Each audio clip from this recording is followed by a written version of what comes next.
मुझे परमात्मा दिखा दो। एक बार अकबर ने बीरबल से कहा, मुझे परमात्मा दिखा दो। राजा का हुक्म था। बीरबल बहुत परेशान था कि परमात्मा को कैसे राजा को दिखाए। इसी विचार को लेकर बीरबल छुट्टी पर चला गया और उदास रहने लगा। एक दिन परिवार में चर्चा हुई और उदासी का कारण पूछा गया, तो बीरबल ने बता दिया कि राजा को ईश्वर के दर्शन करना चाहते हैं। बीरबल का बेटा बोला, कल सुबह मुझे आप राजा के साथ ले जाए, मैं अपने आप राजा को दर्शन करा दूंगा। दूसरे दिन सुबह बीरबल और उनका लड़का दरबार में पहुंचे और राजा को कहा, मेरा लड़का आपके प्रश्न के उत्तर का समाधान करेगा। राजा ने सोचा, यह लड़का क्या समाधान करेगा।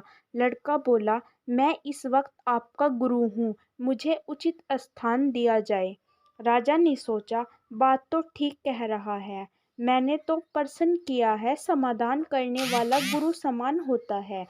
राजा ने लड़के के लिए अपने साथ थोड़ा ऊंचा स्थान दिया। लड़का बोला, महाराज एक कटोरा मंगवाओ।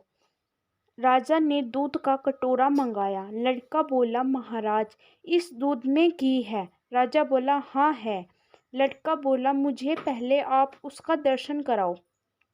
राजा बोला, तू मूर्ख है, घी के दर्शन ऐसे थोड़ा ना होते हैं। पहले दूध को गर्म करना पड़ता है, फिर उसकी दही जमानी पड़ती है, फिर उसको मघानी में रिड़का जाता है, फिर मक्खन निकलता है,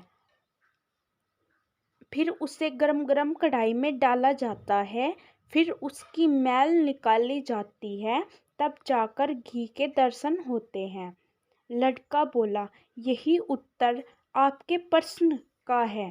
पहले इंसान को तपना पड़ता है, फिर उसको जमना पड़ता है, फिर उसको साधना करनी पड़ती है, फिर उसको ज्ञान की अग्नि में तपना पड़ता है, फिर उस ईश्वर के दर्शन होते हैं। अकबर समझ गया और बोला, तू वाकई मेरा गुरु है। ईश्वर को जानने के लिए बहुत कुछ करना पड़ता है।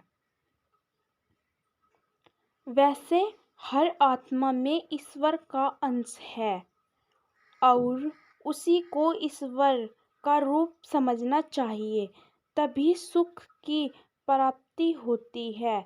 यही संसार का नियम है।